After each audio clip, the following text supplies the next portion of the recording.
เอ้าบ่ได้ตบได้ตีไว้ค่ะจากมือผู้นี้นะ โอ้ยจบเขาทำไมหัวเอาแล้วจบจังอีกมันตีเขาชีหลายเอาบ่ชีว่าหลายเขาชีคือ178เถื่อแล้วมัน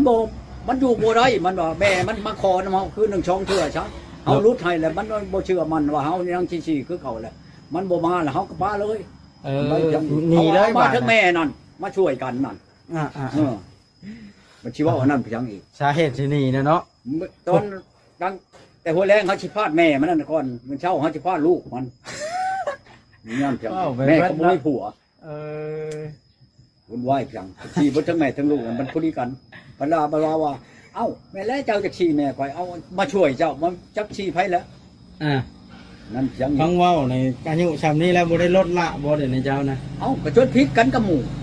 เพราะว่าเจ้าเฮ็ดอะไรบอกกันว่าบ่เชื่อเฮาแล้วเอาเมียตัวหรือเอาลูกตัวมานอนนำเฮามื้อเช้าเรายังถามเบิ่งเราเฮ็ดอะไรบ่หรือว่าเฮานี่8 ล้านโตชอง